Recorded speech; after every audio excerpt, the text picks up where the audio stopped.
C plus plus programming सीखने के लिए हमारे चैनल लर्न कोडिंग को सब्सक्राइब करें। सी प्लस प्लस प्रोग्रामिंग में आज का हमारा टॉपिक है एक्सेप्शन हैंडलिंग। बहुत इंपॉर्टेंट टॉपिक है, ये इंटरव्यू में अक्सर पूछा जाता है। तो हम आपको ये भी बताएंगे एक्सेप्शन क्या होता है, उसके बाद एक्सेप्शन को हम हैंडल कैसे करेंगे, एक्सेप्शन हैंडलिंग क्या होता है, फुल एक्सप्लेनेशन मतलब प्रोग्राम एग्जाम्पल भी बताएंगे और एक रियल लाइफ एग्जाम्पल से कॉन्सेप्ट भी आपको समझाएंगे। लेकिन सबसे पहले एक्सेप्शन का मतलब क्या होता है आपको वो पता होना चाहिए। An exception is unexpected, unwanted, abnormal situation that occurs at runtime. Exception क्या होता है? अनएक्सपेक्टेड यानी ऐसा सिचुएशन होता है जो आपने एक्सपेक्ट नहीं किया है, वो अगर हो जाए आपके साथ तो वो होता है एक्सेप्शन, और ये रन टाइम में अगर होता है। अनवांटेड जो आपने चाहा नहीं था, या फिर एबनॉर्मल सिचुएशन जो नॉर्मल नहीं है, अगर ऐसा कुछ हो जाता है आपके प्रोग्राम में तो वो होता है एक्सेप्शन हैंडलिंग, और ये रन टाइम में एक्सेप्शन अगर होता है। ठीक है, तो अगर प्रोग्रामिंग में ऐसा हो रहा है तो वो होगा एक्सेप्शन हैंडलिंग, और उसको हम हैंडल कर सकते हैं। ठीक है, लेकिन सबसे पहले आपको हम कॉन्सेप्ट बता दें कि एक्सेप्शन को हम हैंडल क्यों करें। ठीक है, मान लो यहाँ पे एक पर्सन है, इसका नेम है अंकुश। ठीक है, ठीक है, और यहाँ पे एक और पर्सन है,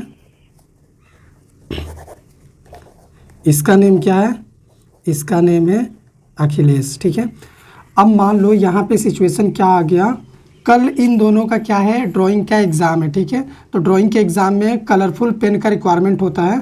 तो ये क्या किया, ये जो अंकुश था ये एग्ज़ाम देने पहुँच गया, एग्ज़ाम हॉल में पहुँच गया। ठीक है, लेकिन जब ये एग्ज़ाम स्टार्ट हो गया तब ये क्या देख रहा है, इसने नोटिस करा कि इसने कलरफुल पेन लाना भूल गया। ठीक है, ये कलरफुल पेन जो होता है ड्राइंग करने के लिए वो लाना भूल गया। तो अभी क्या होगा, ये अपने पेंटिंग को कलर नहीं दे सकता। तो यहाँ पे एक्सेप्शन आ गया, लेकिन इसने हैंडल नहीं किया क्योंकि अब इसको पेन कोई नहीं देने वाला। ठीक है, लेकिन ये जो अखिलेश है इसने क्या किया, ये अपने एक फ्रेंड को पहले से ही बोल के रखा था कि अगर मैं कलरफुल पेन लाना भूल जाऊंगा कल एग्ज़ाम में तो मेरे लिए तुम लेके आना।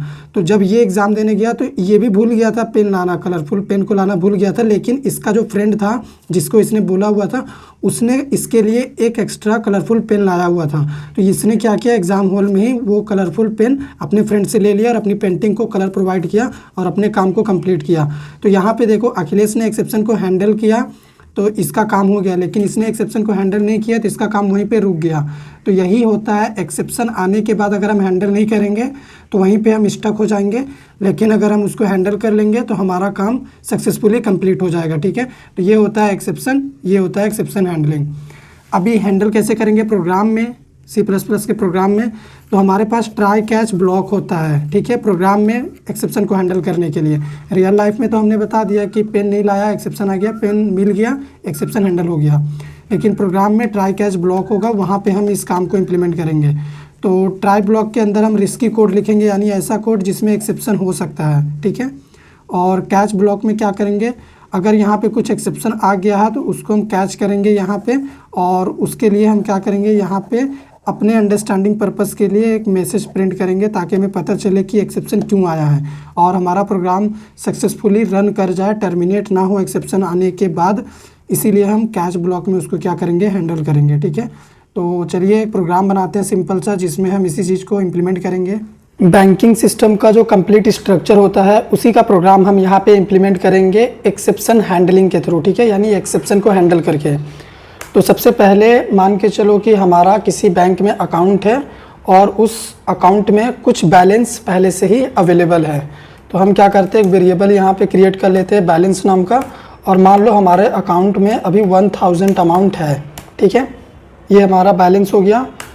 अब हम क्या कर रहे हैं, ट्राई कैच का जो बेसिक सिंटैक्स होता है, सबसे पहले सिंटैक्स यहाँ पे लिख रहे हैं। ठीक है, सिंटैक्स हो गया, हमने लिख लिया। अब जो भी रिस्की कोड होगा, यानी ऐसा कोड जिसमें एक्सेप्शन आ सकता है, उसको हम इस ट्राई ब्लॉक के अंदर लिखेंगे। ठीक है, रिस्की कोड को जहाँ पे एक्सेप्शन अकर हो सकता है। ठीक है, तो सबसे पहले हम यहाँ पे क्या करेंगे, अमाउंट डिपॉजिट करेंगे अपने अकाउंट में। तो यहाँ पे हम क्या करेंगे, एक मैसेज पास करेंगे, एंटर डिपॉजिट अमाउंट। ठीक है, तो सीन से हम इनपुट कर लेते हैं। तो एक वेरिएबल एम्प्टी में हम डिपॉजिट अमाउंट को स्टोर कर रहे हैं। ठीक है, तो इसको हम यहाँ पे डिफाइन कर लेते हैं, इसका टाइप भी हम रख देते हैं डबल। ठीक है, और ये अभी जो हम कोड लिख रहे हैं ये कोड है डिपॉजिट का। ठीक है। अमाउंट हमारा डिपॉजिट अमाउंट इनपुट हो गया है। अब क्या करेंगे, यहाँ पे कंडीशन एक लगा देंगे हम कि अगर मान लो हम less than equal to 0 amount deposit करने जा रहे हैं तो वो डिपॉजिट नहीं होना चाहिए, ठीक है। तो यहाँ पे एक मैसेज डिस्प्ले हो जाना चाहिए, इनवैलिड डिपॉजिट अमाउंट, यानी हमारा जो डिपॉजिट अमाउंट है वो ग्रेटर देन 0 होना चाहिए। और मान लो ग्रेटर देन 0 होगा, फिर क्या होगा, वो डिपॉजिट होना चाहिए तो हमारे अवेलेबल बैलेंस के साथ हमारा डिपॉजिट अमाउंट ऐड हो जाए, ठीक है। फिर हमारा बैलेंस इंक्रीज़ हो जाएगा और उसके बाद यहाँ पे हम क्या करेंगे, उस बैलेंस को प्रिंट कर लेंगे। तो यहाँ पे हम लिख देंगे अवेलेबल अमाउंट, ठीक है, और यहाँ पे प्रिंट कर देंगे। इतना करने के बाद हम क्या करेंगे, अब विड्रॉ वाला कोड लिखेंगे। आप कहेंगे कि इस कोड को हम किसी ब्लॉक के अंदर क्यों नहीं लिखे, क्योंकि हम अमाउंट डिपॉजिट कितना भी करें, हमें हमारा अवेलेबल बैलेंस शो करना चाहिए, चाहे वो डिपॉजिट हो या ना हो। अगर हम ट्राई किए हैं डिपॉजिट करने का तो वो शो करना चाहिए। अब डिपॉजिट का कोड हम लिखेंगे तो इसी को हम क्या करेंगे, कॉपी कर देंगे, विड्रॉ का कोड लिखेंगे, ठीक है।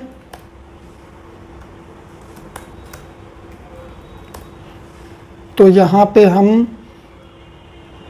मैसेज को चेंज कर देंगे और इसको हम माइनस कर देंगे और यहाँ पे एक और हम कंडीशन लगा देंगे। वो कंडीशन क्या होगा कि मान लो हम वो अमाउंट विड्रॉ करने गए हैं जो कि हमारे अकाउंट में है ही नहीं, यानी विड्रॉ अमाउंट अगर ग्रेटर हो जाएगा अवेलेबल बैलेंस के साथ तो वो क्या होना चाहिए, विड्रॉ नहीं होना चाहिए। हमें एक एक्सेप्शन यहाँ पे आना चाहिए, इनसफिशिएंट, ठीक है, इनसफिशिएंट फंड का, ओके, हैंडल। और हमारा तो ये कोड रेडी हो गया है। अब हम क्या करेंगे, यहाँ पे एक्सेप्शन एक क्लास होता है C++ में, ठीक है, जिसका हम एक रेफरेंस यहाँ पे क्रिएट कर रहे हैं और उसको यहाँ पे हम डिस्प्ले करेंगे।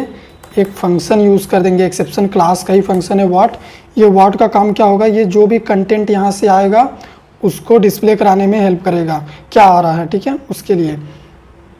तो ये जो एक्सेप्शन क्लास आप देख रहे हो ये एक लाइब्रेरी में है, std accept, ठीक है, इसीलिए हम इस लाइब्रेरी को इंक्लूड किए हुए हैं अपने प्रोग्राम में। तो अभी चलो हम क्या करते हैं, प्रोग्राम को रन करते हैं, देखते हैं सही काम कर रहा कि नहीं। सबसे पहले डिपॉजिट अमाउंट एंटर करने बोल रहा तो हम एंटर करते हैं 0। तो यहाँ पे इनवैलिड डिपॉजिट अमाउंट बता रहा है और हमारा बैलेंस है उतना ही जितना स्टार्टिंग में था। और न्यू लाइन का कोड हमारा यहाँ पे एंडल लगाना है, यहाँ पे भी, ठीक है, तब समझ में आएगा। और इसको क्लोज़ करेंगे, नहीं तो प्रोग्राम एरर देगा। अगर क्लोज़ नहीं करेंगे और अभी हम रन करें तो देखो एरर आ रहा, ठीक है। तो इसको हम क्लोज़ करेंगे और अभी इसको फिर से रन करेंगे। अब मान लो हम डिपॉजिट अमाउंट एंटर कर रहे हैं 0, तो देखो हमारा बोल रहा है कि इनवैलिड डिपॉजिट अमाउंट और हमारा बैलेंस उतना ही है जितना स्टार्टिंग में था अकाउंट में, क्योंकि कुछ भी डिपॉजिट नहीं हुआ। और मान लो हम विड्रॉ कर देते हैं 200, तो अवेलेबल बैलेंस क्या हो गया 800। तो अभी तो ठीक काम किया है प्रोग्राम। इसको हम क्या कर रहे हैं, रन कर रहे हैं फिर से।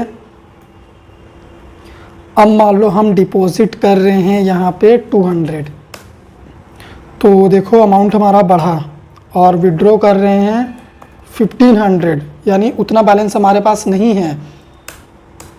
तो देखो इनसफिशिएंट फंड बोल रहा है, लेकिन मैं नहीं चाहता कि ये प्रिंट हो, ये प्रिंट नहीं होना चाहिए, ठीक है। तो हम क्या करेंगे, एक्सेप्शन को अच्छे से हैंडल करेंगे। ये मैसेज प्रिंट होने के बाद हमारा ये प्रिंट नहीं होना चाहिए, इसका मतलब हमें क्या करना पड़ेगा, यहाँ से बाईपास हो जाना पड़ेगा कैच में। तो हम एक्सेप्शन को थ्रो करेंगे। तो सबसे पहले हम क्या करेंगे, कुछ क्लासेस होता है C++ में, उसको हम यूज़ करेंगे इन मैसेजेस को थ्रो करने के लिए, एक्सेप्शन को थ्रो करने के लिए, ठीक है। तो यहाँ पे हम एक्सेप्शन को थ्रो कर रहे हैं कैच के पास। तो एक क्लास होता है इनवैलिड आर्ग्यूमेंट, ठीक है। यहाँ पे हम क्या करेंगे, इसको इस तरीके से पास करेंगे। और सेम यही काम हम यहाँ पे करेंगे।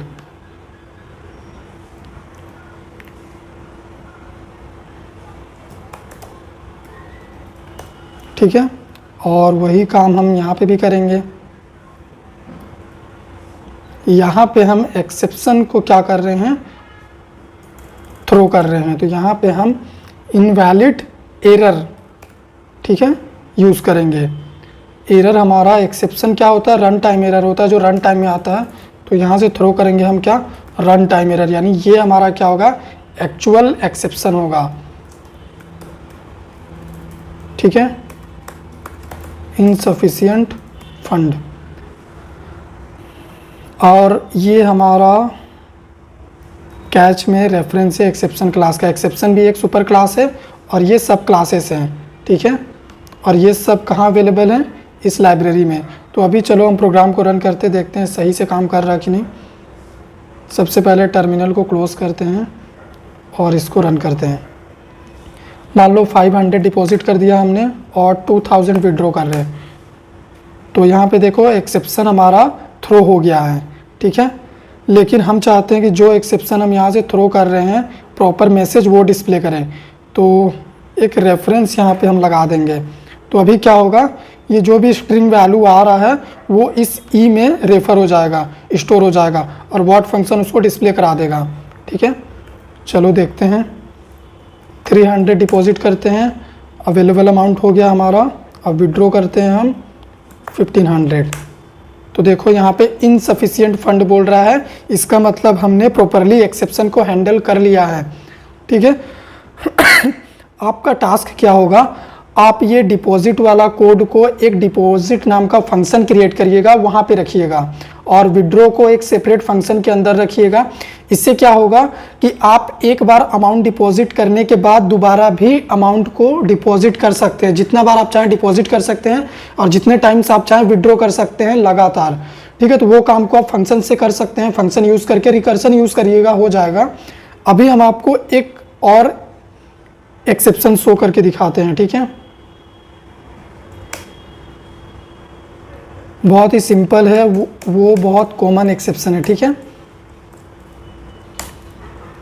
तो सबसे पहले मान के चलो अपने पास एक वेरिएबल है, उसका वैल्यू है 10 और एक सेकंड वेरिएबल, उसमें वैल्यू हम दे देते हैं 0। ठीक है, और हम क्या कर रहे हैं, इसको डिवाइड कर रहे हैं और प्रिंट कर दे रहे हैं अपने रिजल्ट को।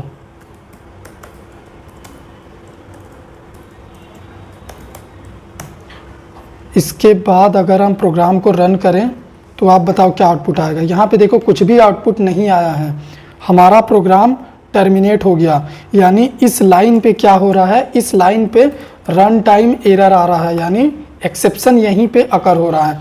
जब भी हम किसी नंबर को 0 से डिवाइड करते हैं तो वहाँ पे एक्सेप्शन आता है। तो अब इस लाइन नंबर 6 में एक्सेप्शन आ गया है, तो लाइन नंबर 6 के बाद जो भी कोड हम लिखेंगे वो एग्जीक्यूट नहीं करेगा। अगर मान लो यहाँ पे हम एक मैसेज डिस्प्ले कर दें लर्न कोडिंग, तो ये भी प्रिंट नहीं होगा। देख लीजिए, यानी जैसे ही लाइन नंबर 6 पे एक्सेप्शन आया, हमारा प्रोग्राम इस लाइन नंबर 6 के बाद टर्मिनेट हो गया, वहीं पे स्टॉप हो गया, स्टक हो गया।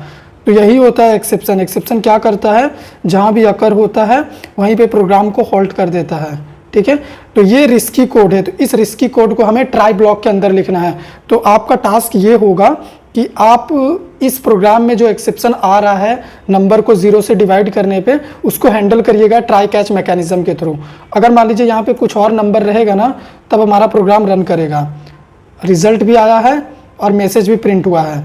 ठीक है, प्रॉब्लम क्या हो रहा है, जब हम 0 से डिवाइड कर रहे तब एक्सेप्शन अकर हो रहा है। तो आप क्या करिएगा, इसको हैंडल करिएगा ट्राई कैच के थ्रू। ठीक है, एक्सेप्शन को थ्रो करिएगा, कैच ब्लॉक के पास हो जाएगा।